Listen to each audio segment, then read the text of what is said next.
All right. What is going on, everyone? Welcome into this very special best ball draft episode. The fantasy coaches, the Dynasty Dorks, getting together today to do a best ball draft. With me today is Dave, man. Dave, what's going on, buddy? Not much, man. I'm setting the draft right now. I'm so used to doing mock drafts. So we're going to set this up. This is going to start in 2 minutes. Let's So go. everybody get there because we were a little bit late, so it made us restart. Yeah, man, it's good to see you. We are right into it with preseason. It's awesome. Did you get a chance to watch some of the games?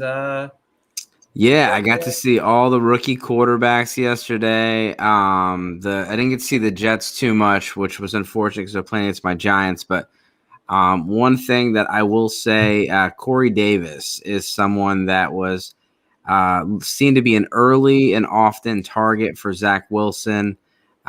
He had three or four throws all to Corey Davis. So make sure you guys are going out there. I know a lot of people are in the Denzel Mims camp.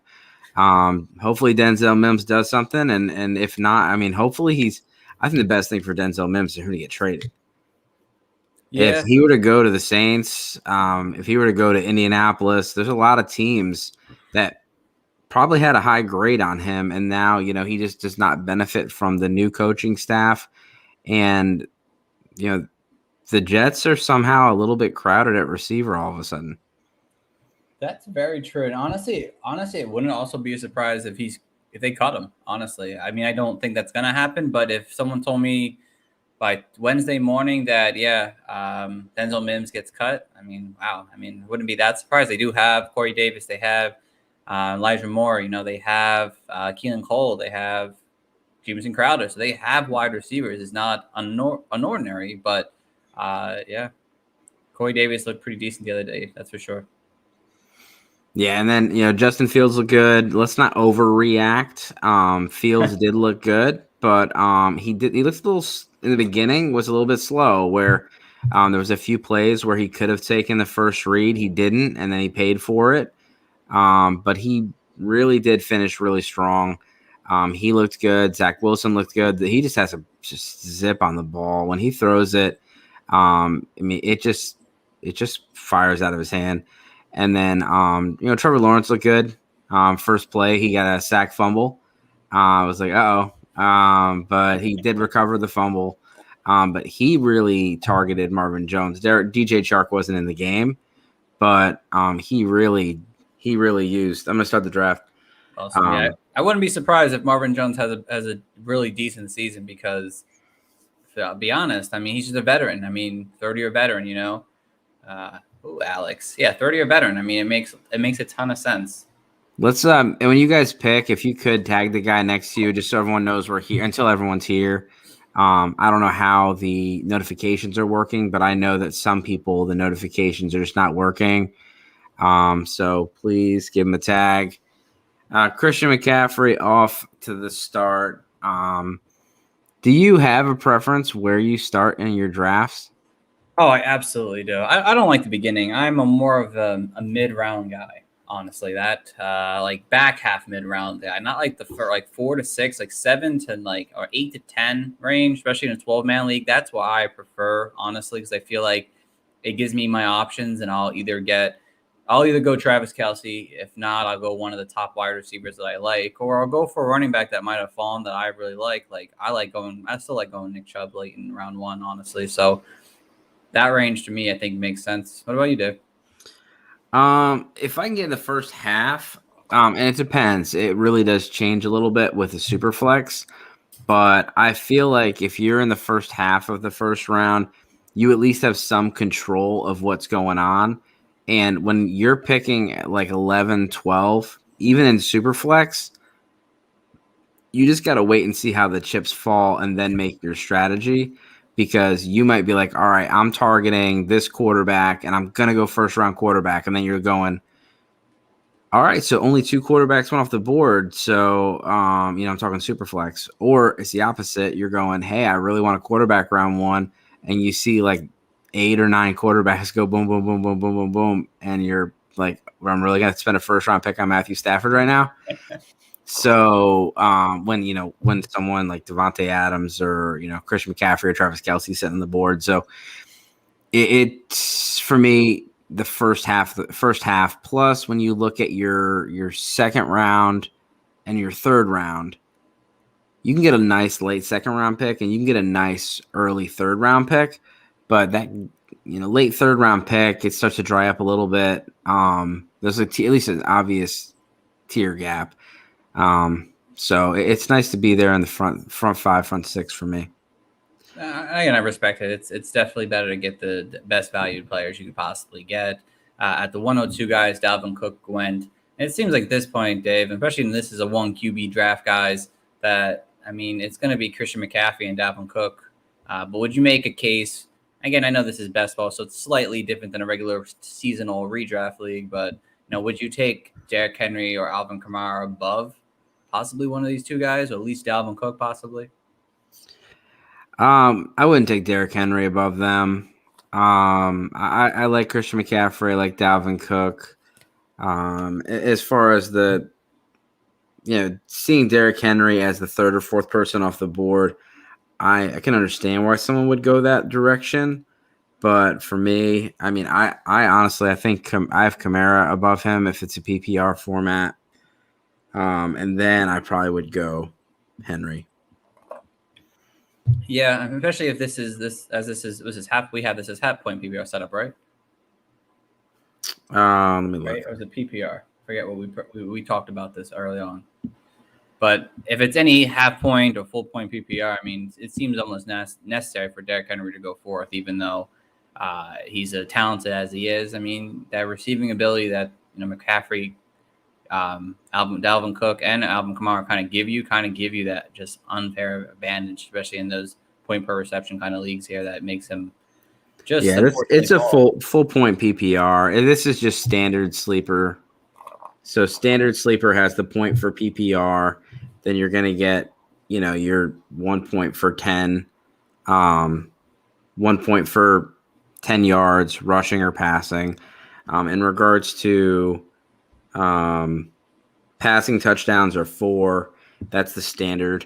I kind of prefer 6, but I understand. The reason I like 6 is there's just a huge gap between rushing quarterbacks and non-rushing quarterbacks. And when you can get 6 points for the touchdowns, it does lessen the gap a little bit. I know some people do some variations with interceptions as well.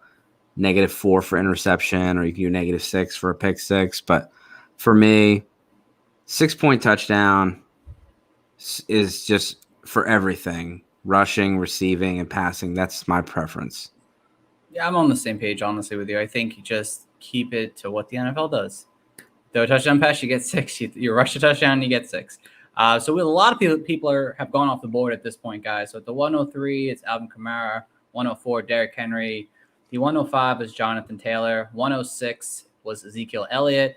107 was Saquon Barkley. And I'm up at the 108 in this draft here, guys. Surprised to see Barkley go at the 107, Dave, wild pick? Yeah, a little bit. I will say this. There's an argument to be said about, 14 weeks of Saquon Barkley is, it's worth the gamble, because if he is there for the playoffs, that's all that matters. It is, for me, it's you want to go with a safer pick in the first round, but getting him there at 6 after Elliott is pretty good. I'm picking here soon, so I won't say who I would pick ahead of him. But I'll probably wait a little bit. There's definitely one player I think I would probably take at the 107 if I had to, and it would have been Nick Chubb, honestly. I'm a big Nick Chubb believer, but especially since this is full point PPR and I'm at the 108, it changes my strategy just a slight bit here, honestly. And I'm taking Travis Kelce here. So that was the guy I was talking about. That was going to be my pick. It's a huge difference maker, especially in PPR formats. So, yeah, I would think this is where some of the receivers and tight ends. There we go, receiver.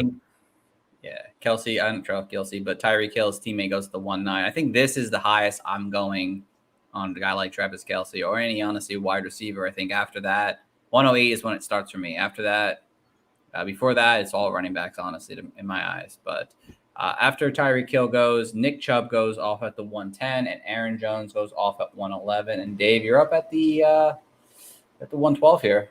Yeah, so this is interesting. For me, I'm an RB heavy guy.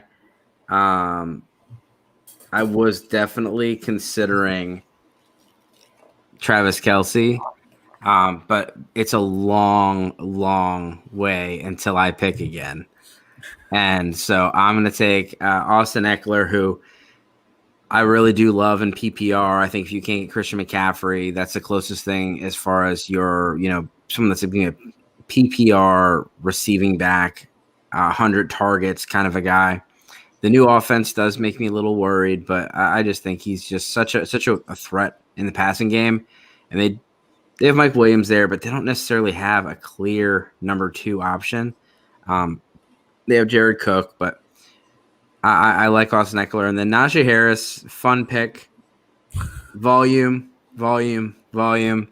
And I know everyone wants to say that the Steelers' offensive line sucks, and I'm not going to say you're wrong, but the reason you're saying it, I'm saying is wrong. It's, they didn't bring back certain players because they were not playing well. They had one of the worst offensive lines in the league last year, and everyone seems to have wanted them to just bring them all back. So DeCastro was a good player, but he had ankle surgery and lingering ankle issues. He is not on a roster right now, which tells you there's something wrong. If he was that good, he would have been scooped up right away. They did the smart thing. They brought Trey Turner in before they did that. They got Trey Turner in. They picked up a kid in the 3rd round, a center/guard. I'll find his name, bring him up a little bit, but they'll be okay. It's not the best offensive line in the league, and I'm 100% understanding of that. But Najee Harris, I'm super happy where I got him. I definitely don't think he would have lasted on the board much longer. If you were eyeing him up, let me know. I wonder who I sniped. Honestly, that's a great combo there for sure.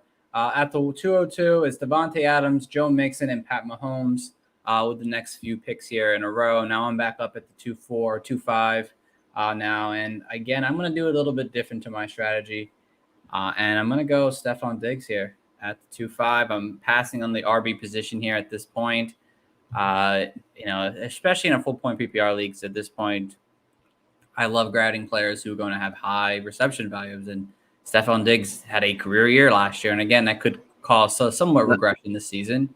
Let's try to get these guys back in. If they miss their 1st and 2nd pick, they're definitely not coming back. They're probably not coming back already. But if we could try to get these guys, because we're going to see it's going to get screwed up a little bit with those guys in there. This is not a mock draft, so everyone knows. This is a PPR best ball draft. And Steve and I both are going to be working with drafters. So in the future, we will be doing this on drafters. We weren't able to get everything set up in time. But I know everyone's using Underdog, and it's a great site, but we want to be a little different. So I know that we spoke with them today, and we're going to be looking at using drafters. Hell yeah. Hopefully they will come in. After this, if they go with, I guess obviously you're right. After they go this auto pick next 2 turns, we'll have to try to replace them real quick. So, yeah, if anyone knows someone that's raring to go, let's do it. Just give us a comment. We'll add you in right now. Free best ball league, maybe a little prize I'll give away at the end of the season if someone wins it. Someone's gonna win it, but it might just be me. So the prize might just go to me. So yeah. But yeah, after obviously Stephon Diggs goes, DeAndre Hopkins, Antonio Gibson, and Clyde Edwards-Helaire in that order here. Boy, Alex, if you maybe take up a little time, maybe they'll jump in here. We'd appreciate it. If not, we might have to start looking for some new players here. And if I could figure out how to do it, we can pause them. We could pause it. I might need your help here. I'm not really good on the computer versions of Sleeper, unfortunately. That's all right. We can really just, if we want to keep going, I would hate to pause the draft if we don't have anybody ready to go. So someone jumps in, Texas or he's back. He's back. Hopefully he likes his 2 picks. He's in good shape with Kittle and Cook. My apologies for the late start, man. Hopefully we get the third person in. If anyone's out there and you want to join, just let us know. You can have that spot at this point. But hopefully he's good with his team. I love seeing the stacks, whenever you just not just the team stacks, but when you look at the two. So we'll see what he gets here in a second. But I was able to get, Austin Eckler, Najee Harris for my top 2. Then we had at the pick 111, Aaron Jones, Devontae Adams. So Packers stack. Then we had Chubb and Mixon. So Josh and I both went RB. Then we had RB tight end. No, actually RB wide receiver quarterback. The Mahomes and Tyreek Hill stack. That is a dangerous best ball stack right there. There's gonna be that's a dangerous one. Kelsey and Diggs for you, Barkley and Hopkins, Elliott and Gibson, Jonathan Taylor and Clyde Edwards-Helaire, Derrick Henry, Darren Waller. I mean, you see the top 3 tight ends are already off the board. Then Kamara and AJ Brown is deadly. Dalvin Cook and George Kittle is good. So both the auto teams are in great shape. Yeah, even if one of them comes in like the next round, they'll be set. I mean, yeah, no, they didn't get James Robinson in the second round. Like they're good. I think you're okay at that point. If something were to happen, I don't know, someone would go that shouldn't go in that spot, like Chris Carson or something in round 2, and you got yourself some issues. But in the early 2 rounds, if you happen to auto, you should be good for the most part, unless they just take you into a weird situation. Yeah, Sleeper's been much better about their ADP. Their ADP has been updated a lot faster than it has in the past. So we got some more picks in here. So obviously after George Kittle went at the 211, 212 was Metcalf and DeAndre Swift. And then we followed up by Calvin Ridley at the 232. J.K. Dobbins now here at the 3-3, and now we've got our boy Alex on the clock here. So just a quick promo. So we do have the Pros versus Joes tournament going on, just to let everyone know what that is. So Dynasty Owner is a Dynasty platform. It is unique. They do not have customizations on there, so it's not going to be a situation like my fantasy league where you can pick and choose what you want in your league. But it has these unique settings. You can build your team, and you literally have like a Craigslist where you can sell off your dynasty teams.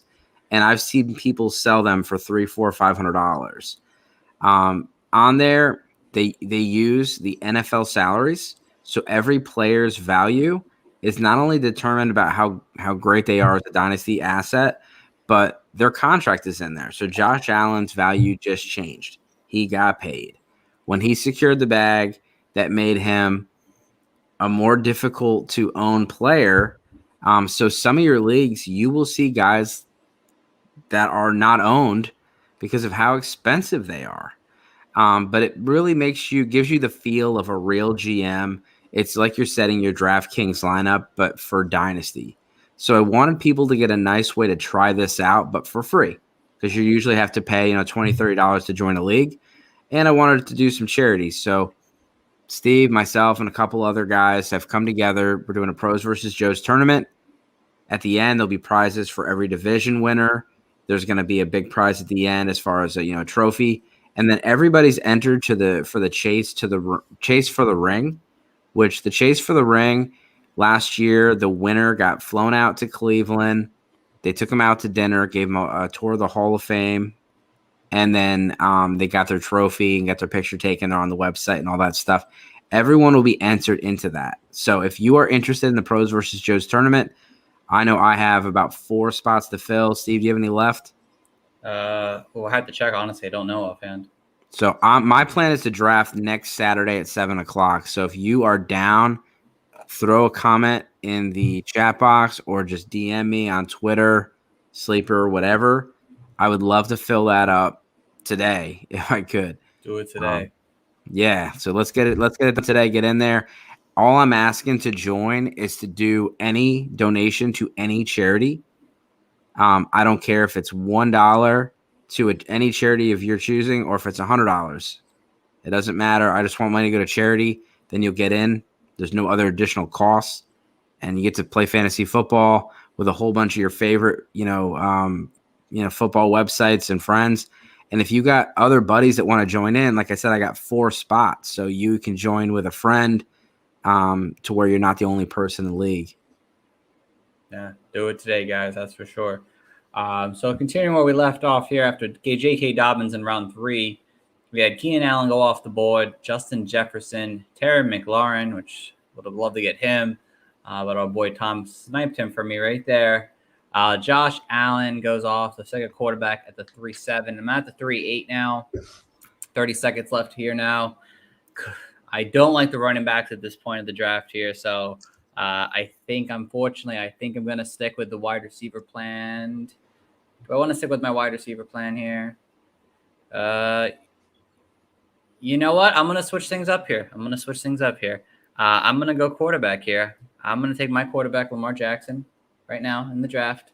Hopefully he doesn't get COVID for the 3rd time and secure that spot. Does that have anything to do with it being best ball? Slightly. I probably wouldn't have, but just to know that Lamar Jackson is going to put up some big numbers way too often. And honestly, at the time and the value, I didn't like taking Allen Robinson and a best ball because I feel like sometimes he's not consistent enough to put those big numbers that you really want. And the RBs just are way too inconsistent, and there's not a lot of high ceilings consistency in this value at the 3-8. So like, if anyone wants to throw some, best ball tips or best ball strategies in the comments and, or questions about best ball, let us know. Oh, yeah. Steve and I were just looking at an article from going for 4 for 4 yesterday, and it was great. It showed in a very quick snapshot where you can play, what the different formats are, what the clocks look like, what the roster formats look like, and the formats as far as the scoring. So you can kind of pick and choose your platform based on your preference. And then just best ball for anyone that's new. If you love to mock draft, but you're in too many leagues, it's perfect. You can do $1, $3, $5 buy-ins, and all you do is draft and then log back in December and see if you won. Literally, the system does the rest. You draft. I think we have 20 for sleeper.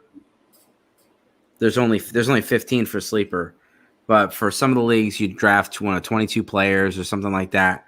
There's no roster. There's no roster moves. The system just puts in your optimal lineup based on how everybody scored that week after the games are played, not before. All right, and it's such a cool concept because you like the draft, and why mock draft for nothing when you can do it for $1 and maybe win like $15, $20 at the end of the year? Again, it's not a lot of money, but again, you're not doing a lot of work. You're not checking it week in and week out, waking up at the 6 a.m. time slot to say, oh my God, I got to make sure I get my waiver claims in. No, you don't got to do that.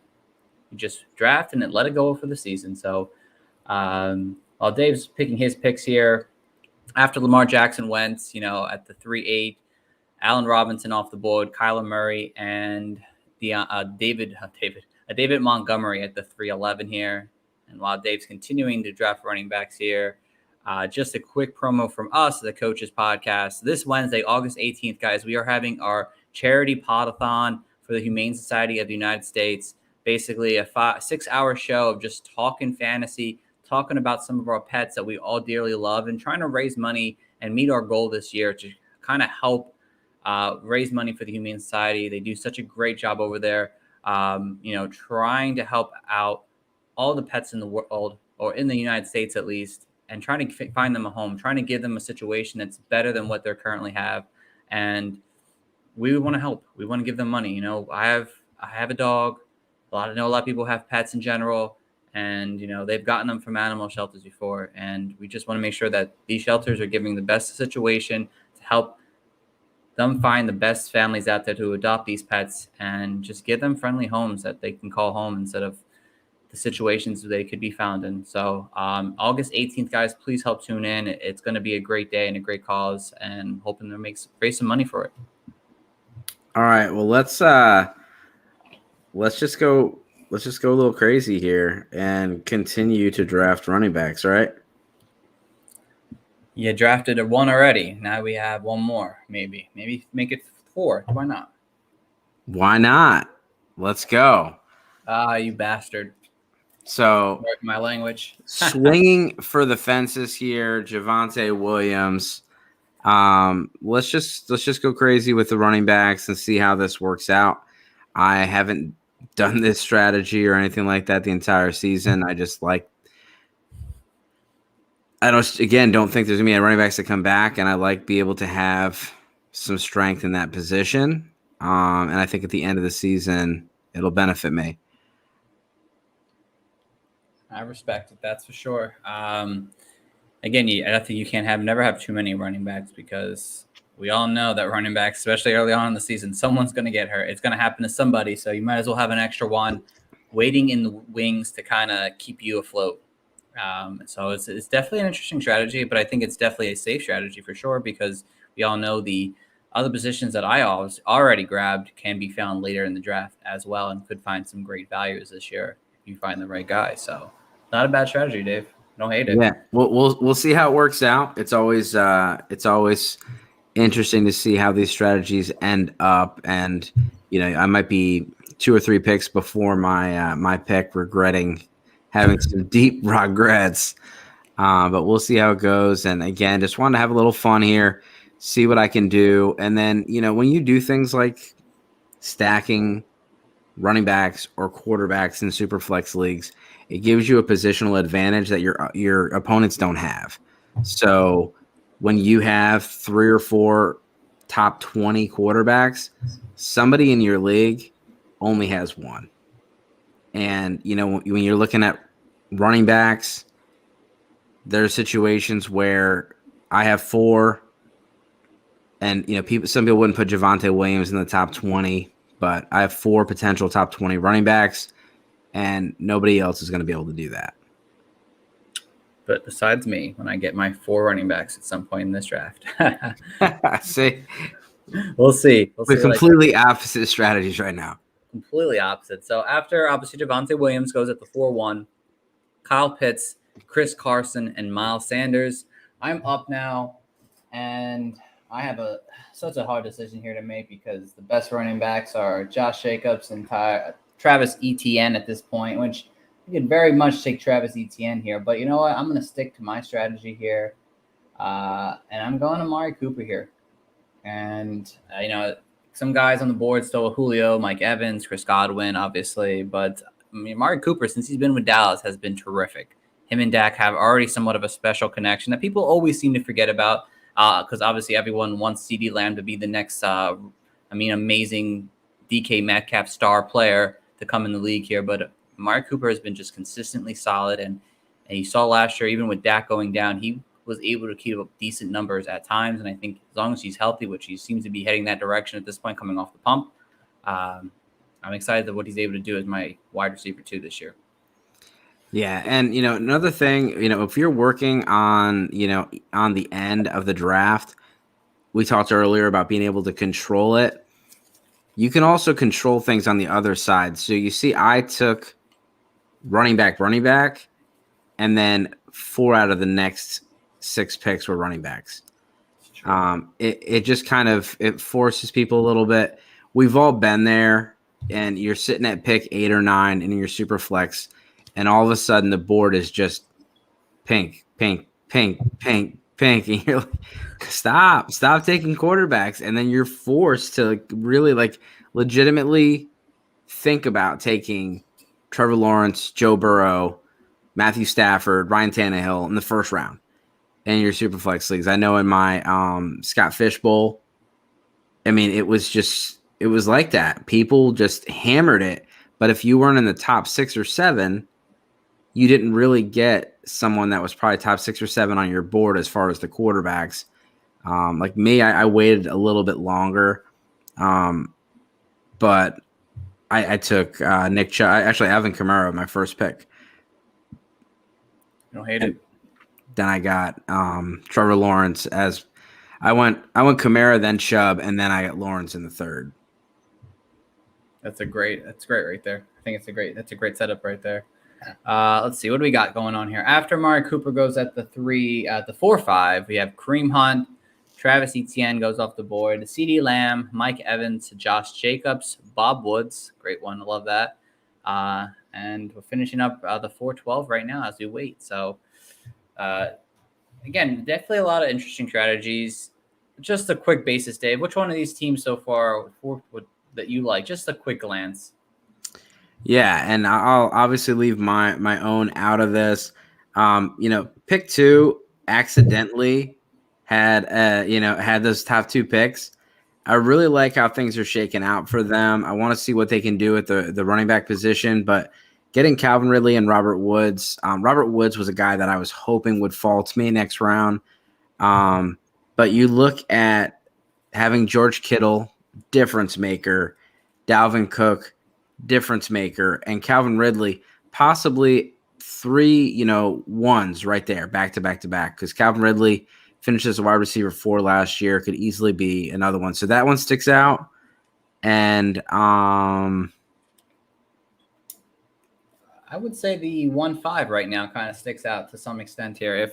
If all these year 2 players can take another step in their process, they have. He did go straight 2020, didn't he? Yeah, Jonathan Taylor, CH, Justin Jefferson, and all CeeDee Lamb all in the 2020 draft. If they all continue to make progress, actually, they could be a scary team here. So he's going to get T. Higgins and Joe Burrow with his next 2 picks. Just he better. He's listening. Just throwing that out there. He better right now. Yeah, he's just straight up 2020. No, I don't hate it at all. With me, Javonte Williams was a swing for the fences pick. The safer pick would have been Carson or to go with a receiver. I contemplated Kyle Pitts as another swing for the fences. Josh Jacobs. I mean, I don't like Josh Jacobs, but as my 4th, that would have been a safer pick. And I went with Javonte, and we'll, like I said, we'll see how it pans out. We did end up seeing 1, 2, 3, 4, 5, 6, 7 receivers go that round after I started the round off running back. Yeah. Sorry, I was dying over here trying to drink a slushie right now. Probably not the best idea, but I totally agree with you. The Josh Jacobs pick is probably the most, obviously it was an auto pick, but the most questionable pick I think so far this entire draft so far, honestly. Interesting to see Darrell Henderson. You picked him at the 3-11. Honestly, I still been seeing him go at the 5, but people seem to keep forgetting about him. Honestly, yeah, his ADP hasn't necessarily caught up. There's a potential that they're going to bring someone else over there, but and JB, he can speak to this. I'm not the biggest Henderson fan, but I love that offense, and I wanted to get a piece of that offense. And having him as my 3rd was another, best ball swinging for the fences kind of a deal, trying to see if I can, potentially get someone, that can be finish RB1 that I'm drafting in, at the end of the 3rd round. Right. And I said, I love the pick, honestly. I like Henderson a lot. I thought he was somewhat already having some kind of role in this offense going into the season before Cam Akers, and the fact that he's got the starting role, hopefully to himself for the most part, is great. But his big playability, his quickness, I really do think he's someone that you can target in your best ball drafts. And I took him a little early. You could probably get him in the middle of the 4th. I just knew that he was not going to make it back to me. When you look at ADP is not, that's your price. That's how much you pay. But it tells you if you're picking at 40 and the guy's ADP is 50 and your next pick is 60, you need to get him if you want him. It's a guide. And if you're like, nope, that's too early, I don't want to pay the 10 extra picks, then just don't and hope that he drops to 60 because it's an average. So sometimes he will drop to 60. But again, if you really want the player and you don't want to wait, like I'm not happy I didn't get my boy Bobby Trees or Cooper Kupp, then I'm regretting the Javonte Williams pick a little bit. because I really was thinking I'll get one of my Rams receivers and I'll be good. But I played the game and I lost. And there's no trade, so I can't go trade after the draft or do anything.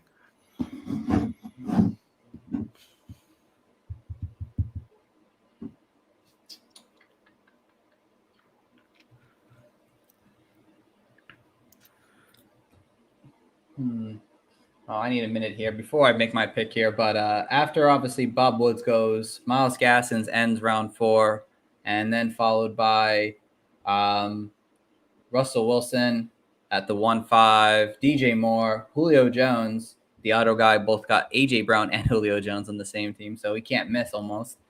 Chris Godwin, Dak Prescott, Cooper Kupp, and Deontay Johnson. I'd love to have Deontay Johnson right there, but back at the 5-8 now, and I have a tough decision to make. I wish the group chat, if you guys could, let's put the chat in the actual comments on StreamYard. I don't know if you guys can do that if you're watching this on YouTube or on Twitter, but the comments are pretty funny. And the comments I saw the chat box going a little crazy, so I wanted to do that. Yeah, put it right here. Yeah, chat in the actual draft, guys, if you're listening. Or so yeah, I definitely told Josh that I picked Henderson 100% for him. He's a big Henderson fan. I'm a big Akers guy. Obviously, I can't pick Akers right now. So I went with Tyler Lockett here, guys, at the 5-8. Tyler Lockett has that big playability, especially for basketball that you all love. I mean, we obviously all loved his, 30, 40-point games. The 2 times he had it during the season, and then the couple 0-point games that we did not like the following weeks usually.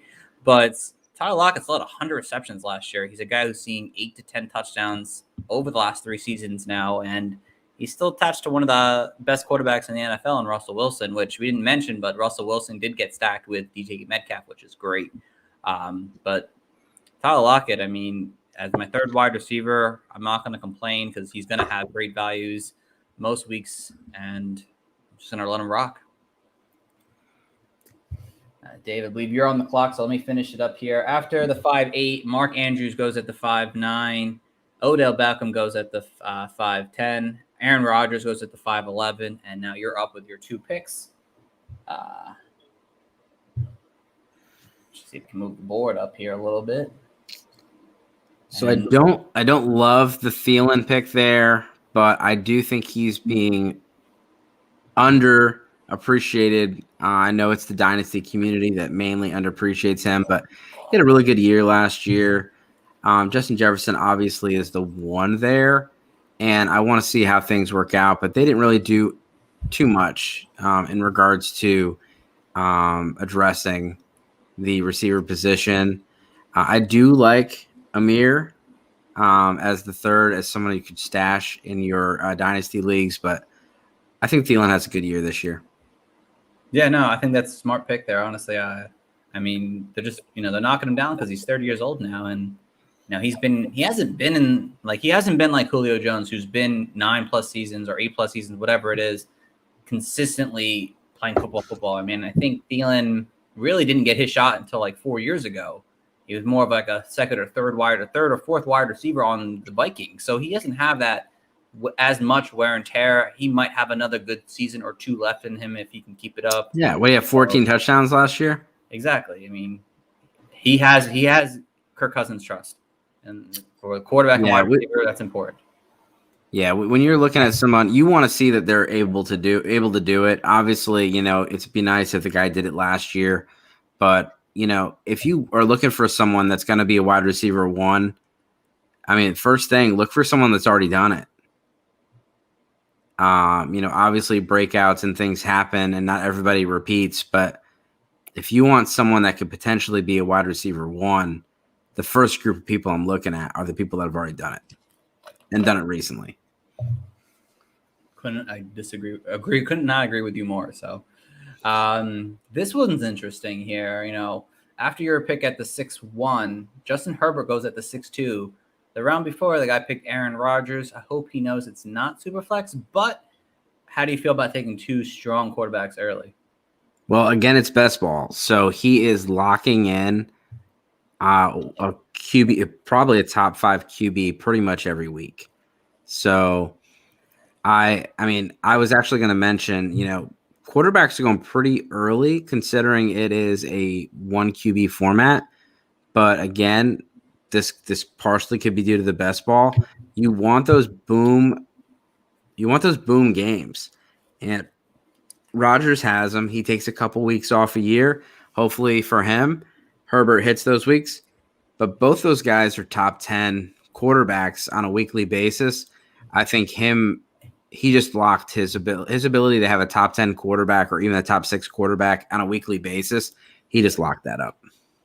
Yeah, definitely. It's definitely, I think the best ball strategy is to might as well just grab your quarterbacks and get them out of the way with. Why mess around with a good with a QB situation? Just have 2 stud players, and no matter what, more than likely you're going to have a great week always with your quarterback. So, yeah, I mean, this is not a situation where you can wait for your quarterback and stream. You don't control. So, in a 1 quarterback redraft league, you can go and draft 3 or 4 late round quarterbacks, and then you can just stream whoever has the best matchup that week, whoever's hot, whatever it is. You don't have any control over this, but when you got Patrick Mahomes, you pretty much got, a top 5 guy locked in every week except for his bye week. Exactly. When you got Lamar Jackson, you are going to have 3 or 4 games a year that'll just win you the entire week. So that's the strategy there. And you see round 1, Patrick Mahomes. So we'll just go with a tier. So round 1, Patrick Mahomes. Round 2 is Kyler Murray, Lamar Jackson, Josh Allen, like almost all together in a row. Then there was no quarterbacks. Then we saw Russell Wilson, Dak Prescott, Aaron Rodgers, and then Justin Herbert in this next, tier. We'll call it tier 6. So that's where we're at, and he's got a second quarterback already. We'll see how this works out, but yeah, I mean, he's got his locked up. There's still some good quarterbacks on the board, and we'll see who falls next after Herbert. Yeah, definitely can't disagree with that. It should be interesting how we finish this up. Obviously, with the next couple picks here, Mike Davis goes at the 6-3. Kenny Galladay, auto-picked by our boy Coach Brandon at the 6-4. So, Brandon, wherever you're at, get back in here. I took Michael Carter as my number 1 running back. And I seem to be doing this more often than not, it seems like, at this point, as a Dolphins fan, picking Jets players. But yeah, are you a closet Jets fan now? Do we need to have you come out of the closet for Jets? It's so upsetting because I love Zach Wilson. I love Elijah Moore, and they're both on the team that I pity for mostly, not hate as much, but I pity them. And so they're like the ugly stepchild. It's like, I hate you, but like, you're. No, I can get with that conversation. So I always tell everyone, I am very against having 2 teams. I don't like when people jump ship on their teams. I don't like when make sure my car's not getting broken into. I don't like when people say, "Oh, this my team's had a good year." I'm like, "Wait a minute, that's not your team. You're a Saints fan. What are you doing cheering for the Rams?" Oh, you can't do that, guys. So Dave's gonna step away for a second here. But yeah, I'm not a closet Jets fan, guys. It's Miami no matter what all day. I just happen to like players because it is fantasy. So after my Michael Carter at the 6-5, Joe Burrow off the board, Jamar Chase at the 6-7, James Robinson in adding to the 2020. Oh, actually, he went almost all 2020. He picked another 2020 guy, the boy FF revamped. And Brandon Ayuk goes next, followed by Chase Edmonds, Leonard Fournette. Now we're at the 6-12, waiting for those picks to come through. Interesting strategy so far, man. But that guy who almost picked all the 2020s, all but Dak Prescott so far. He could have just took Joe Burrow, but. Yeah, Burrow is still on the board. Who just went? So Burrow and Herbert went in the same tier. We're just listing the rounds as tiers. what pick right there sticks out to you out of that round as far as, who do you think was the best value? In terms of value, I have to say Brandon Ayuk, and just round 6 alone. I guess we're talking round 6, correct? Yeah. Probably Brandon Ayuk at this point. I mean, he has upside to be a top 20 wide receiver if he stays healthy and he sees that ball control. I don't know if anyone else at this range I'd be like thrilled to get. Obviously, maybe after Michael Carter. But to me, I think it's got to be Brandon. Oh, well, T. Higgins, actually. Now that T. Higgins is off the board at the 6-12, I have to say T. Higgins, honestly. And end of round 6. Yeah, I really like the receivers for the first pick. He's got a stud. T. Higgins, Chase Claypool, DK Metcalf. There is not a small receiver in that room. Nope. Those are some big dudes and some big play guys. I really like what he did there. His team's looking really good. And then he stacked Russell Wilson with DK Metcalf. So pretty dangerous right there. I like that. He might win the whole league, I think, at this point. Yeah, and when you get Christian McCaffrey, it really changes the game. I really, as far as snake drafts, you got to do what you got to do.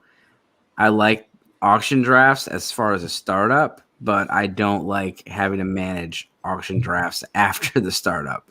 Yep, I've learned that already. It's not fun. It's complicated. But when you have someone get Christian McCaffrey as the 101, it is such a difference maker. But obviously, he's made really good picks after that. But his receivers, that's a really, really strong receiver room. Yeah, definitely the best team, I think, honestly, in my eyes now at this point. Yeah. Are you going to take another receiver? Let's do it. Alex might. I might. Yeah, I'm asking Alex. Are you going to take another receiver? He might. Hope he does. I hope he doesn't. I need a receiver. Well, obviously, let me just name these couple picks off here. After, obviously, Chase Claypool and T. Higgins go at the back ends, round 7 now. Cortland Sutton and then Melvin Gordon go here, guys.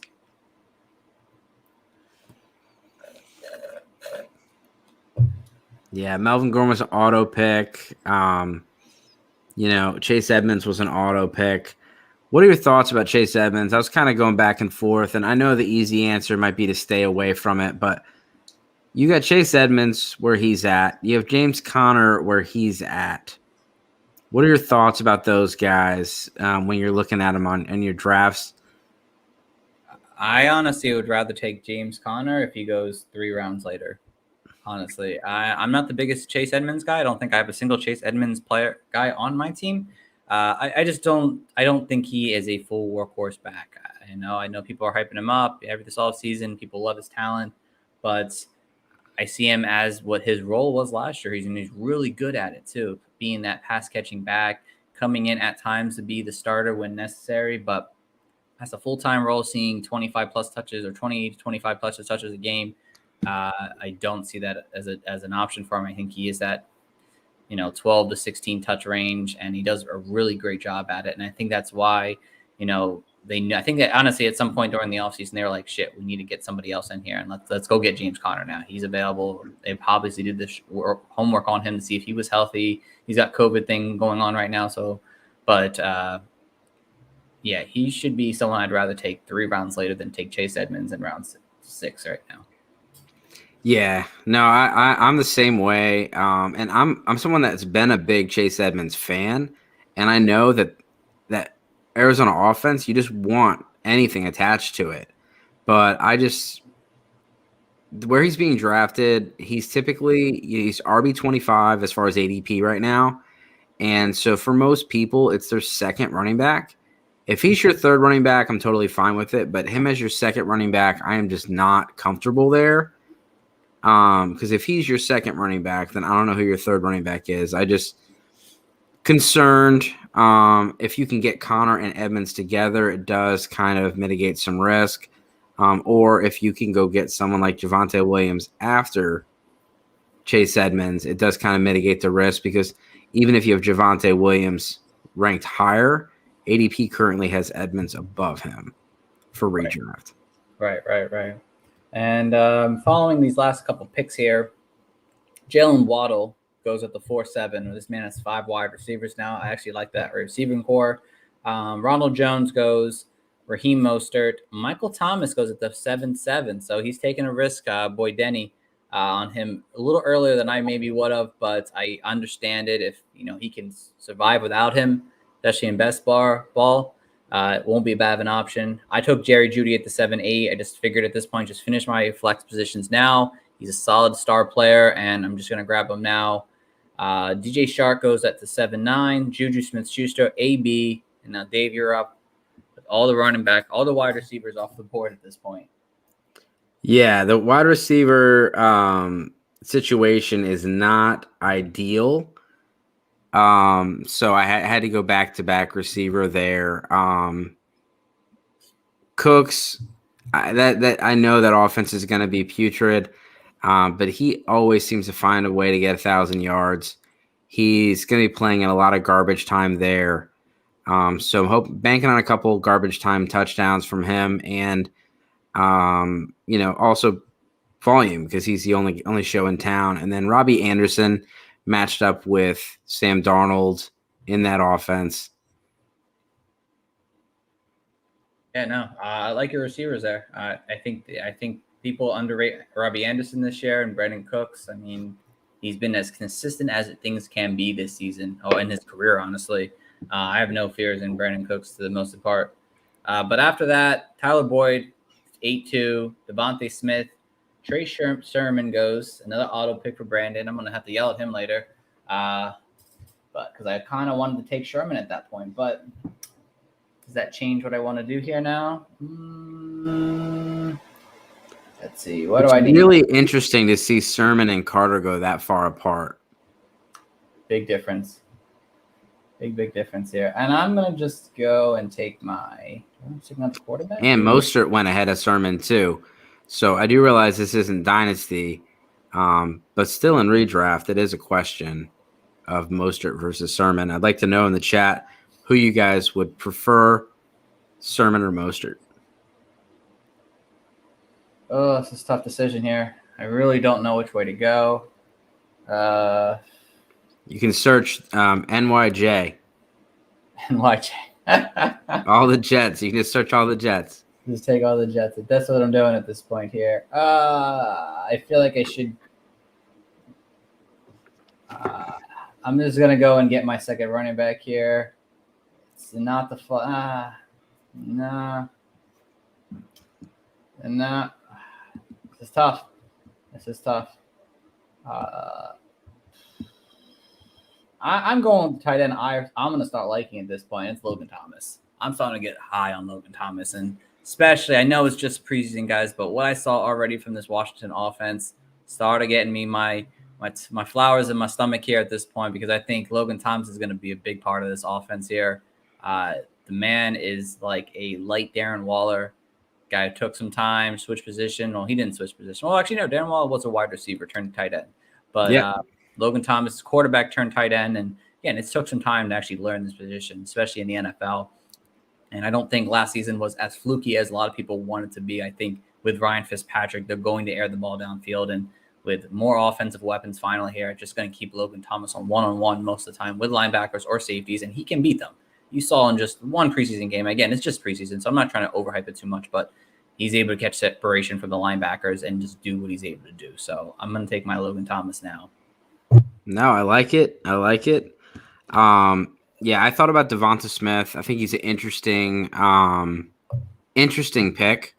And, with Jamar Chase, he looked good yesterday, but, people were all over Jamar Chase saying he can't separate things, giving some bad press to him.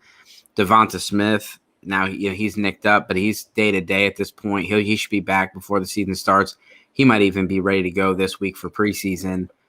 Devonta Smith, he profiles to be the number one there. It's a great point. I mean, Logan Thomas in the red zone, Terry McLaurin and Curtis Samuel aren't exactly T. Higgins and DK Metcalf. So Logan Thomas in the red zone makes a lot of sense. But yeah, I think it's really interesting to see how the different strategies play out when you look at how people are drafting with receivers and running backs. And but Devonta Smith and Dallas Goedert both are guys that you could see breakout seasons. For the Eagles, the defense is bad. They're going to be down a lot, and those two guys seem to be the only shows in town. I don't think Zach Ertz is out of the trade market. It's looking less likely, but it still could happen.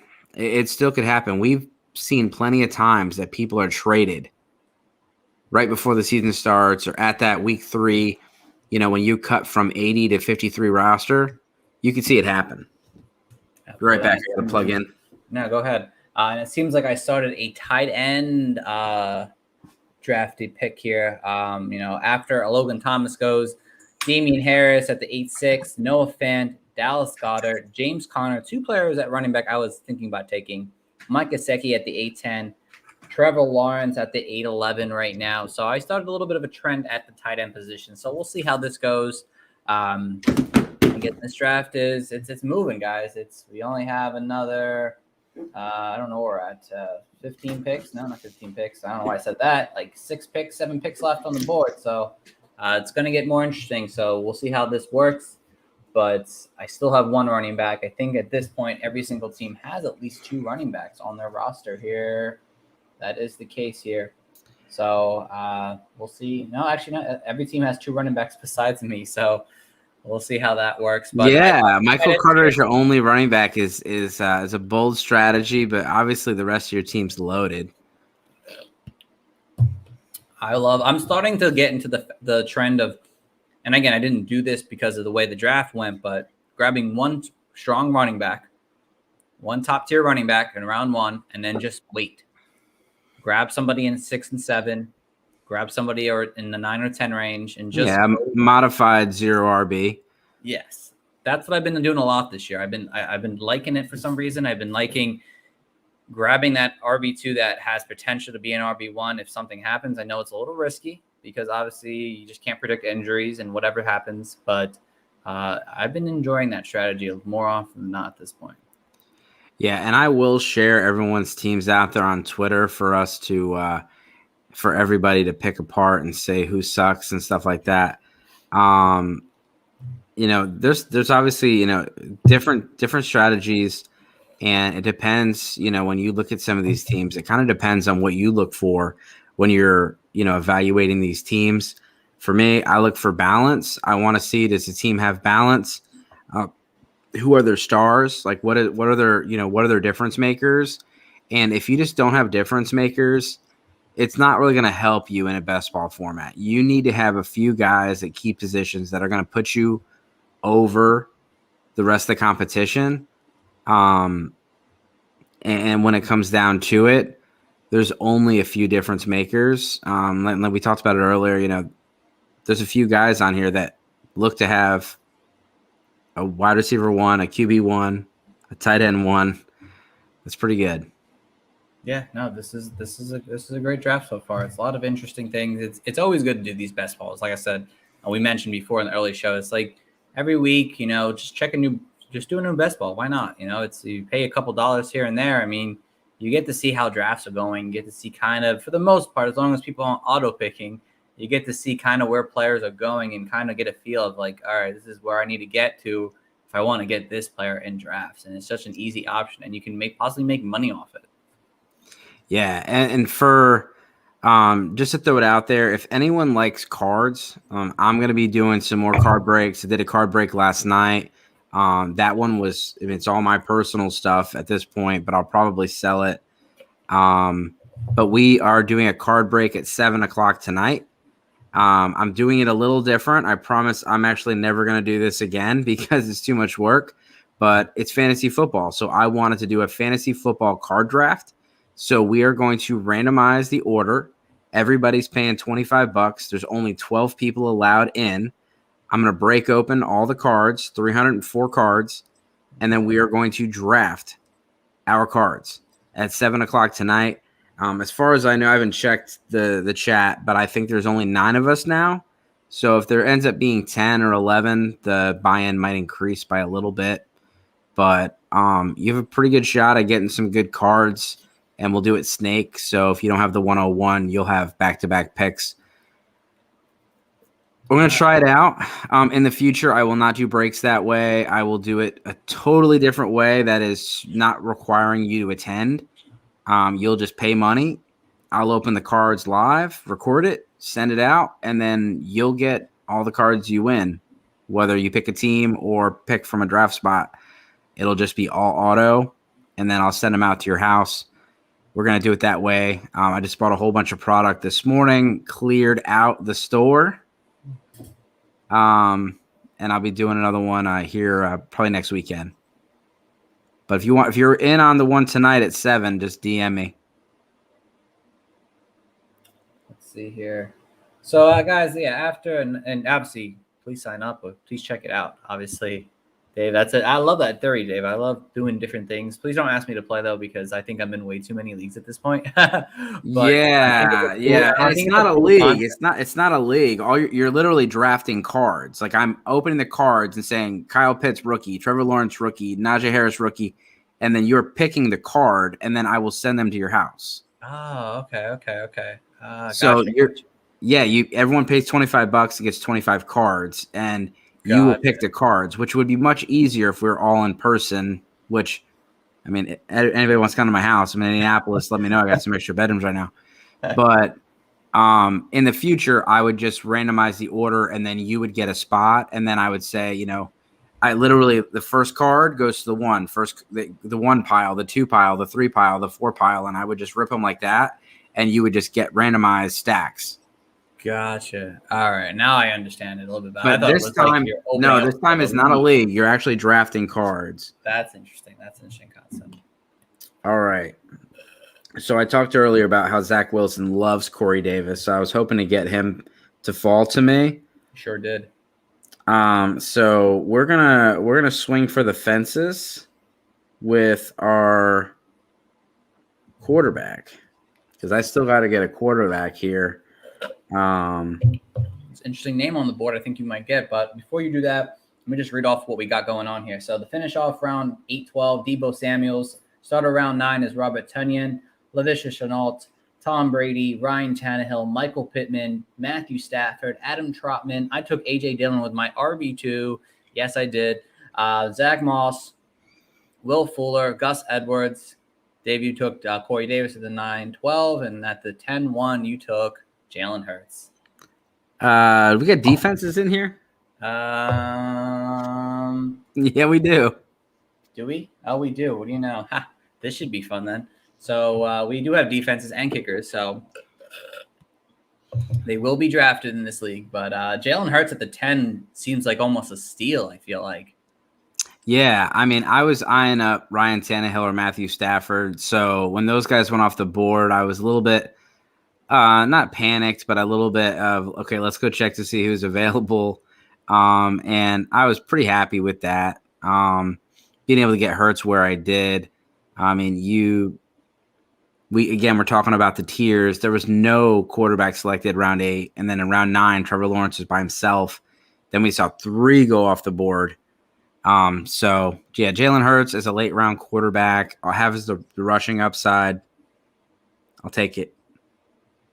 I definitely like that. Definitely like that a lot there. Obviously the defense, first defense off the board at 10-2, followed by Kenyon Drake. I'm almost up here. I really don't know what to do with my team at this point. I mean, I think we already know who Zach Wilson's on the board. I mean, it's a pretty easy pick. It's not happening right now, that's for sure. It's definitely not. I'm going to take one of my favorite players of this draft. Once Brandon picks here, I don't want him to see my pick, but he's not online either, so I'm hoping he gets back online in a second here. Brandon's an Eagles fan, so he did not like my Jalen Hurts pick and walked off. He probably wanted him in that round there. Oh, he's back now. He's back. Hope he makes his pick here. I'm not going to let him know who I'm picking because he didn't need a quarterback, so he took Pat Mahomes. So we're almost done here. A couple more rounds to go. Oh, man. It's fun just drafting. Yeah, and I wanted to do best ball just to where we had a little bit of skin in the game. We didn't ask anybody to pay any money, but that's best ball's fun. Did he go away? I don't know. I guess he didn't like his picks. He said, "I'm not even picking I'm it." telling you, he saw that Hurts, and he was not too happy. He said, "Let the auto pick just play it out and let things go. Let it run its natural course." Man, I'm torn between the next two players here because one player has tremendous upside and one player is a need. Josh wants to change his pick. I mean, Brandon has not picked yet. We haven't done that for anybody else, but did he say that? I don't think I even see it. Is it in the chat? yeah, I saw it pop up. Do it now or not do it? I can't do it. I don't know how to do it on my screen. It's up to you. If you're gonna do it, you can do it. All right. Well, you're up next. I can do it. All right, Josh, let's go. Oh, they really want Irv Smith to go there. All right, Josh, let's go. You have Mulligan. 10 seconds. 10 seconds. Oh, man. It still went there. They really wanted Irv Smith to go to Brandon. I'm going to take one of my favorite wide receivers in this draft right now. At this point of the draft, Darrell Mooney. Love that pick. Had to take him at that point. I could have used another RB, but I'll figure something else out later in this draft here. But Mike Williams went to 10-3 instead of Kenyon Drake, followed by Irv Smith for like 7 straight times. And obviously, Darrell Mooney went to me. So, again, with Darrell Mooney this year, guys, he's got a tremendous opportunity to build off his rookie season where he saw over 90 targets last year still. Is it 90 or 85? Something like that. Offhand, I can't think, but. So I'm going to ask a favor from everybody. Tag Pristine Auction on this. I put out a post like at least 3 times a week. Not only am I one of their big customers right now, but I'm sharing a lot of their stuff. Looking for a sponsor from Pristine Auction. Right now, I'm looking at their 10-minute auctions. They got a Dale Earnhardt fire suit, mystery swatch box. They got an Antoine Bethea signed jersey, $26, and a Juan Soto.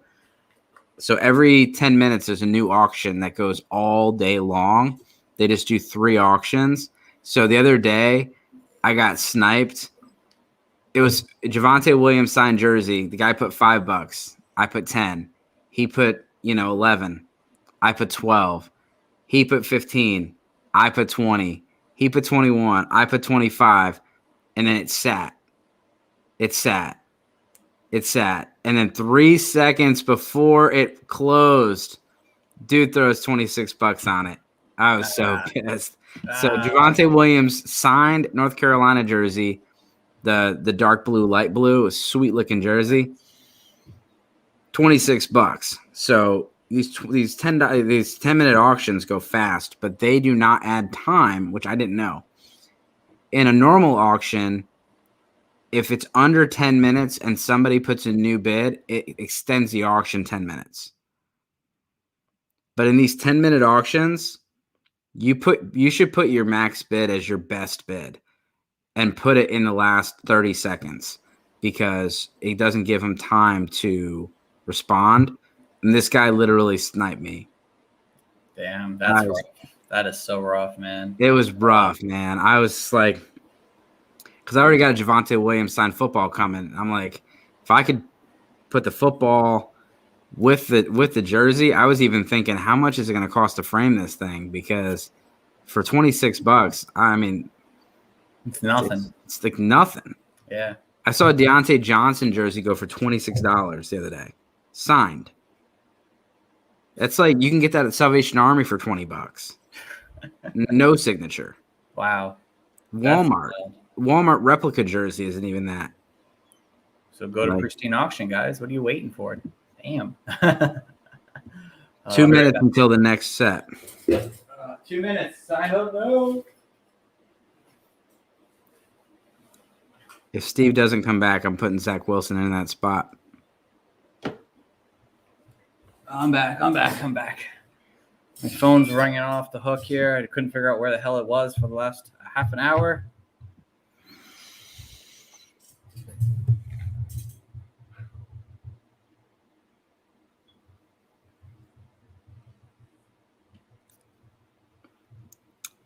But yeah, guys. So after those last couple picks here now, the Pittsburgh Steelers defense. So we have two defenses off the board now. Trey Lance at the 10-7 after that big throw we threw the other night. Naeem Hines, Kenyon Drake, and David Johnson off the board here at the 10-10. Yeah. How do you feel about Trey Lance? Because we didn't really mention his big throw before. Did that hype you up when you saw it? I mean, I take everything from preseason with a grain of salt. I threw out a tweet the other day, was a George Atkinson, 5 carries, 130 yards, and 2 touchdown preseason game. And I'm sure every Dynasty player went bananas. These guys are playing against, most of the time they're playing against 2s and 3s that are running basic concepts. Let's not get too crazy. I mean, you don't want to see the guy go out and look bad. So it's not going to go, it doesn't hurt anything for him to look good. Remember, Dak Prescott looked amazing. That's true. And everybody was like, chill out. It's preseason. And then, it worked out. But I think Lance is going to be good. I've talked about it multiple times. If you're drafted in the first round as a quarterback, there's a very high chance that you're going to start early. The only reason he would not start early is if the Niners are a clear playoff team. But if they're 4-4 or worse halfway through the season, Lance is coming in. And even in that case, Jimmy Garoppolo has not been able to finish a season even as a Patriot. Unless Tom Brady played the entire season, then he could finish it. But since he became starting quarterback, he's not been able to finish a full season. And Trey Lance is likely coming in. In the last 3 seasons, quarterbacks drafted in round 1 have all started by week 12 except for Jordan Love. And that's because the Packers were 14-2 last year. That's interesting. Very interesting stat. Yeah, I mean, I looked at it. Baker Mayfield came in week 8, Justin Herbert week 2, Daniel Jones week 3, Kyler Murray week 1, Baker Mayfield week 8, Dwayne Haskins week 12.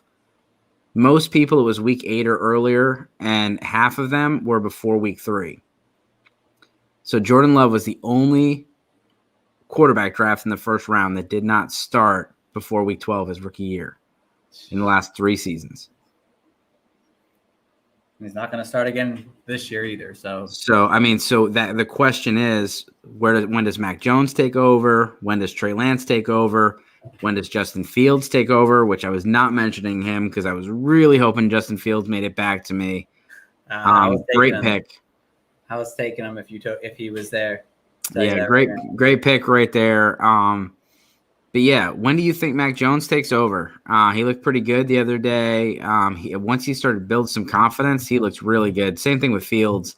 It took him a little while to build some confidence. I'd say he's I think at the earliest, I think it's mid-October. I think at that point, that's when I think he gets into the game. Any sooner, I'd be pretty shocked, honestly, unless Cam Newton is completely a train wreck. I expect him to not start until about that time of the year. So current auctions on Pristine Auction, you got a Schwartz Sports Football End Zone Pylon. So you get a pylon that's signed mystery box. It's currently $29. Dwight Freeney signed jersey, $10. Never mind, just went to $25. Ooh. And a Chuba Hubbard, $31. He looked good today. Chuba had a couple nice runs. He sure did. So did Terrence Marshall. Had a nice catch early. Again, preseason, but Marshall's my dude. I've definitely been big on him all offseason. Marshall and Elijah Moore are guys that I've been just smashing as far as the draft picks. I've traded back from the 201 where I could have got Michael Carter or Jalen Waddle or something like that, and I've been able to get Elijah Moore and Terrace Marshall. I'm really high on Marshall this year, and I think Elijah Moore might take a year, but he's still one of my favorite prospects. And I think Elijah Moore is a great dynasty asset. Don't hate it at all. All right, so guys, it's been a while, but Evan Ingram finishes off round 10. Baker Mayfield around 11 to begin. Devin Singletary, Hollywood Brown, Jonnu Smith, Henry Ruggs, Tyler Higbee, Jarvis Landry, Oh, now you guys know. Tony Pollard is my next pick here. That's how I'm doing my running backs. I'm hoping for something in flex repeal injury status at this point. Washington's defense goes off the board at the 11-9. And we've gone through a lot here now. Only 3 defenses at this point, no kickers. We are in the last 4 rounds of this draft here. So all I know is I have to pick another quarterback at some point and a tight end, and then a defense and a kicker.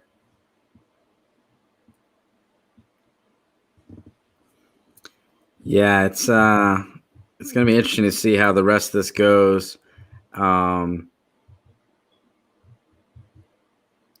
We're gonna swing for the fences.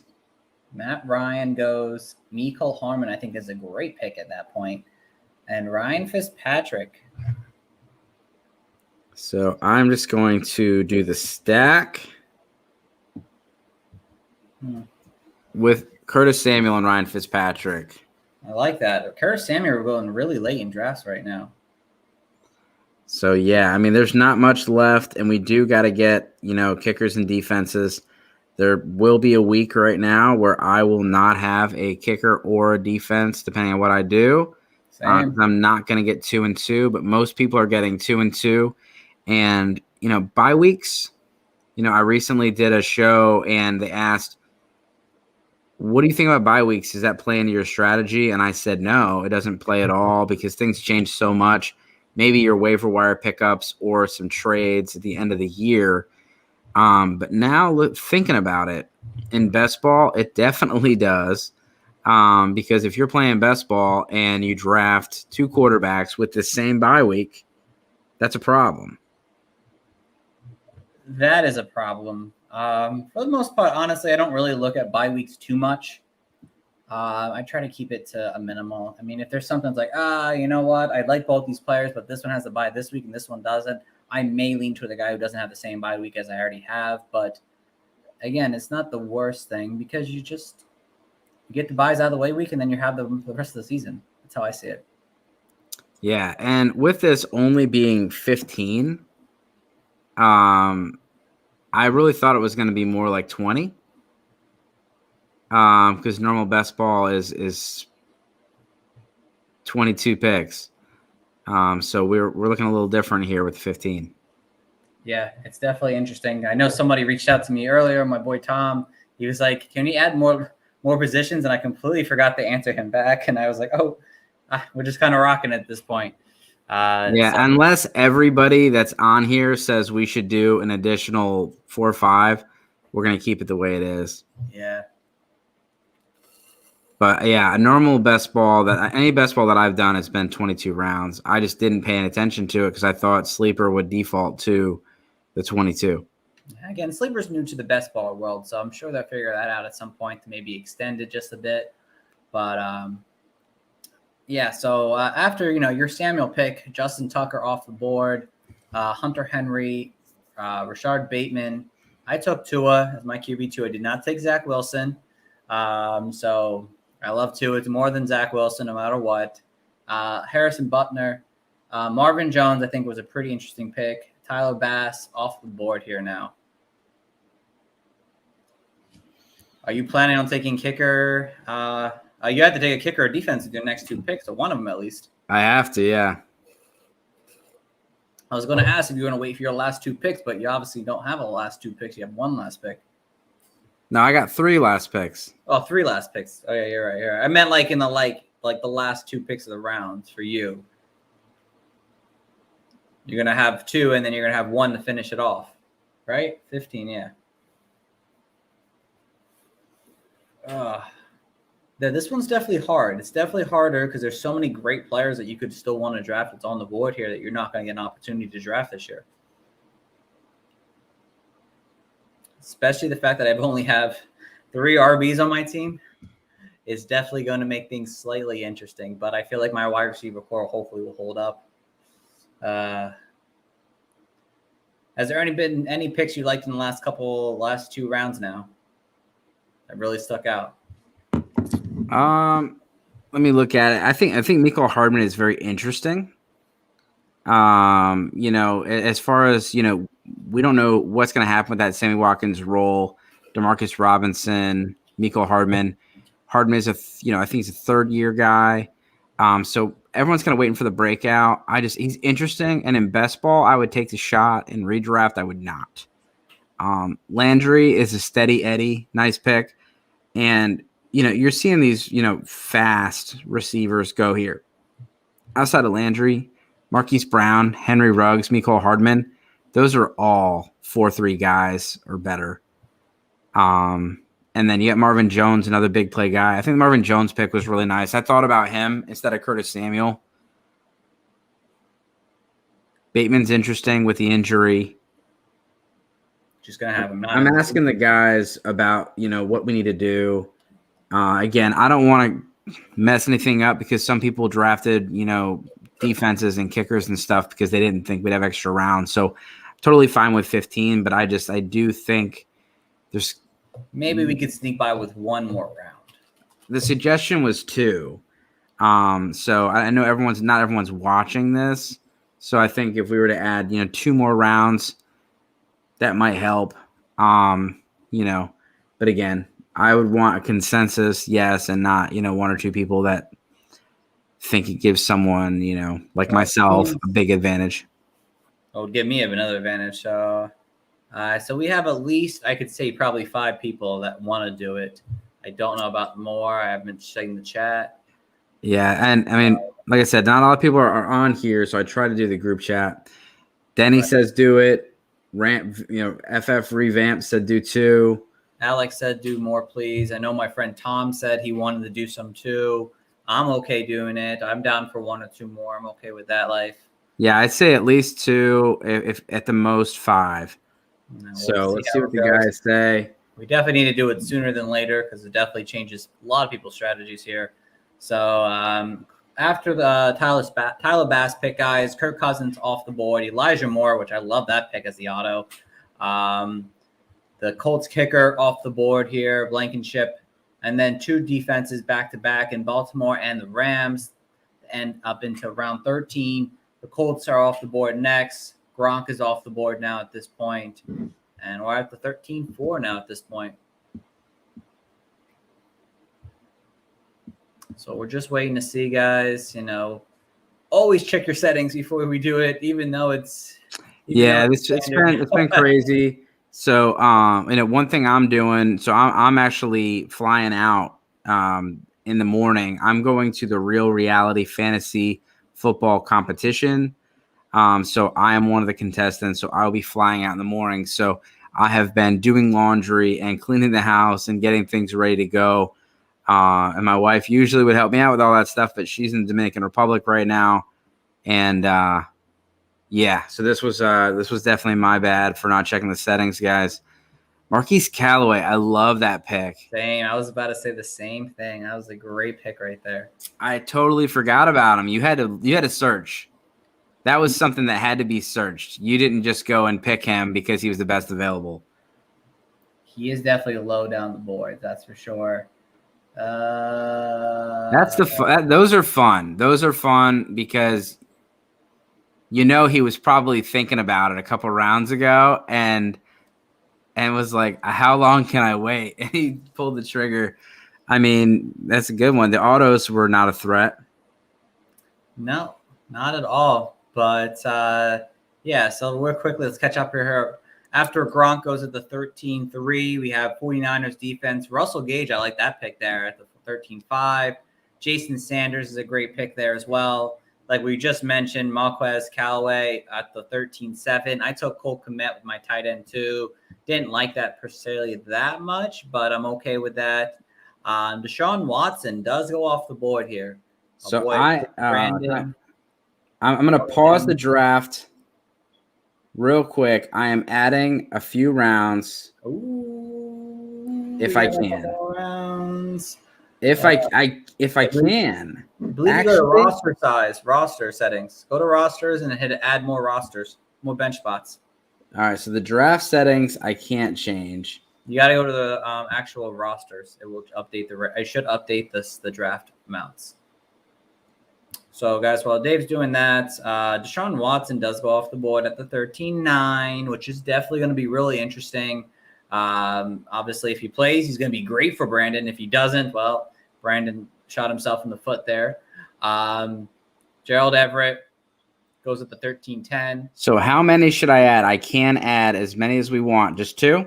Just 2, yeah. Let's just keep it to 2. People had their strategies. Let's not go overboard about it. I don't think 2 extra rounds will really kill anyone's true value here, especially that we were mentioning it in the chat for a little bit time here now. All right. Join the draft. Resume the draft. Did I do it all correct? I don't see the other 2 picks there. One. Yeah, they're added. Oh, I don't see them on my board. I may have to refresh here. Yeah, they are. All right, cool. All right. So, Dave, you got 2 picks now, my friend. Go for it.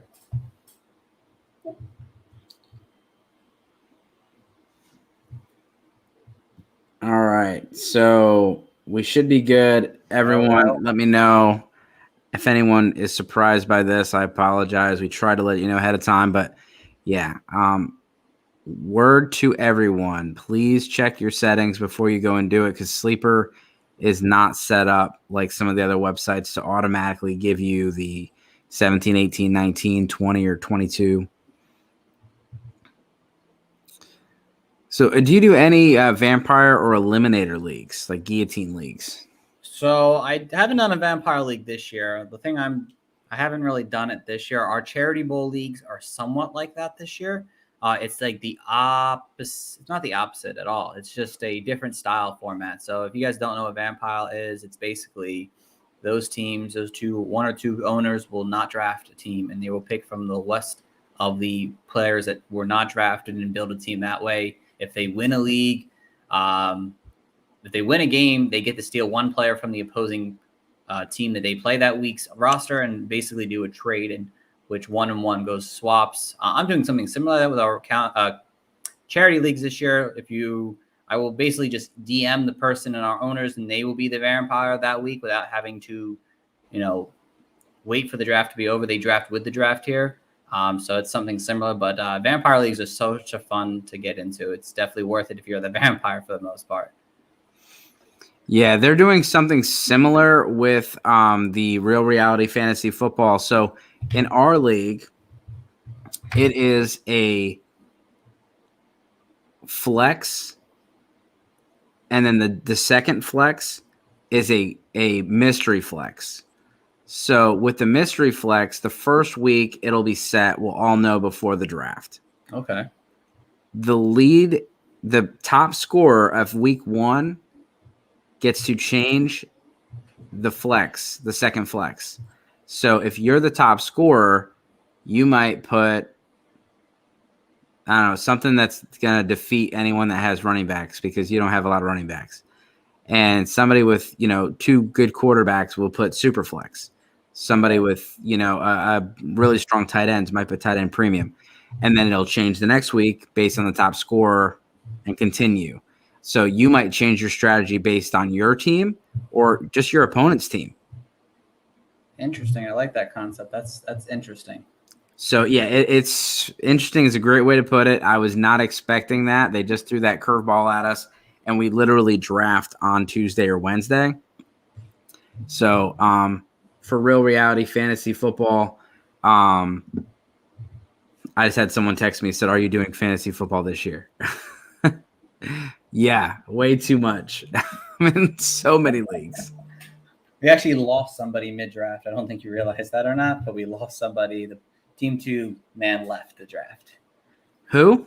Team 2 left the draft. I guess he wasn't happy with the additional rounds you added. Oh. Did he say that? He didn't say it, but he just happened to just disappear from the draft. So, yeah, that's interesting. Never seen that happen too often. So, well, I'm sure we can hand that team over to somebody, and it's best ball, so they literally don't have to do anything except for win. Right, exactly. So, and it's a good team. So he had some auto picks to start and then, left. But sorry, dude. That's what it is, man. It's free. It's not like we gave you money, not like you had to pay to do it. So, but people unfortunately like that sometimes. So after the last couple of picks here, I think we ended up on the Vikings pick. You took Younghoe Koo with your the kicker. Then you took the Cleveland Browns defense at the round 14, which I think was a great value at that point. Ryan Scopa, whatever you say his name, Matt Prater, Michael Gallup, Jamal Williams I took at the 14-5, Pat Freiermuth, Devontae Parker at 14-7 at this point of the draft, guys. We've got 3 rounds left, 3.5 rounds here. And it's sitting pretty right now. I like getting Jamal Williams. I feel better about my running back core now that we have 2 extra spots. Yeah. Obviously, with the extra spots, it'll help some people that didn't have depth in certain positions, not just the kickers and tight ends. I mean, kickers and defenses. People that didn't get a second tight end or didn't get a third receiver or fourth receiver, you're able to scoop more people up. And with best ball, you want to have as many as possible, because if you ended up with only 15 people, there would have been incomplete rosters, not just because of that, and you would have had really, really crappy guys show up in your lineup. So hopefully everyone's cool with it. I apologize again. That was on me. But when it comes down to it, this is all for fun. It is. It's just and we know a bunch of the guys on here, so I appreciate everyone's flexibility and being cool about it. So do I. So let's continue here. What did we left off with? Devontae Parker. Next up is Carson Wentz off the board. Jason Miles, T.Y. Hilton, Philip Lindsay, Rondale Moore finishes off round 14. Round 15 starts with Austin Hooper, Nelson Aguilar, Patriots defense, and Terrence Marshall, your boy, goes in the 15-4 round. Bills defense at the 15-5, and we are moving through this draft here. Miami's defense is off the board now at this point. Miami had one of the best scoring defenses last year, and people forget about it. We sure did, and I'm hoping with my next pick I will have a great pick here. Oh God, people can see my team here. I'll switch it. Denny, if you steal my player at this point, I'm going to be upset with you, my friend. Going to be upset with you at this point. Oh man. Dave, how many leagues you in this year now? Where are you at? What's the number? Embarrassed to say it. I don't even know how many leagues I'm in, but probably in the 13 to 15 range. Dave, child's play, man. Yeah, well, that for me, it's a lot. Usually, I like to be in the 7 to 10 range, and guys like you come strolling into the DMs, and next thing you know, I'm adding another league. So yeah, 12 to 15, I think 13 to 15, something like that. I might be over the 15. Just honestly, don't even know. Oh God, that's who I was taking. The Broncos defense. Broncos looked super good yesterday. I felt a little less confident. Broncos looked good yesterday. My Giants did not, and that's our week 1 opponent. What are your thoughts about Drew Lock and Teddy Bridgewater? Who do you think is going to be the QB in Denver? You know what? It's hard to say, because I feel like there's still hope for Drew Lock to take over. Just like Alex said, Drew Lock's season. But I think Drew Lock will be on a very short leash. I think Drew Lock gets this job. I mean, you saw him, again, it's preseason, but you saw him come out pretty early swinging. I mean, wasn't great performance, but I think he gets the starting job to start the season. And then if something happens, his leash is short. They have a team that can maybe make a playoff run. It's not a great team because they don't have the quarterback, but if you wanted to trust somebody with a talented offensive roster and a strong defense, Teddy Bridgewater can just do minimal work and get the job done. And I think Drew Lock can't extend them to a better offense. They're going to be like, all right, you're done, Drew. We're taking in Teddy. Teddy's going to run this team as a game manager role with the weapons he has, and we're going to play on defense in the run game. And that's how I think the season's going to turn out. If it turns to Teddy, if not, the Broncos could be scary if Drew Lock can figure out how to play quarterback, right? Yeah, for me, I think, Drew Lock as the incumbent has the inside track. and will most likely be the starter. I just don't know who's going to start more games because it'll be like a Trubisky and Foles situation where it is a short leash, and you could see Teddy Bridgewater week 2, and then week 6 you could see Drew Lock right back in the game. Right. Exactly. It's definitely going to be very interesting. So while you're making your 2 picks here, after the Miami's defense, Denver's Broncos defense goes, which is the team I wanted to draft. Thank you, Danny, or you're listening out there. Thank you so much. Amon St. Brown, I took at the 15-8. Figured just need another wide receiver to throw on my team. Gio Bernard, Mason Crosby, Kobe Myers. You took Jared Cook, which is definitely a nice pick here at round 15 at this point. And so I was trying to figure out where the Cleveland Browns bye week is, and maybe I'm just reading it incorrectly, but it appeared that their bye week is week 1, which obviously is not true. 13 and 12, it seems like. Week 12? Yeah, 12 and 13. That's what it looks like on the board here. Great, because Kansas City's got week 12 as well. Perfect. No, 13 and 12. You have 13 and 12. Oh, nice. So you're okay. On my phone, it just shows 1, and then there's no 3. So I was like, there's no way they have a bye week 1. Great.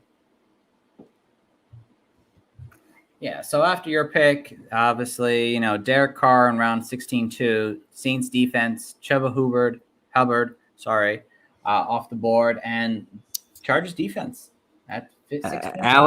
Alex has me beat 38 leagues this year. How many of those are best ball? Not many, I bet.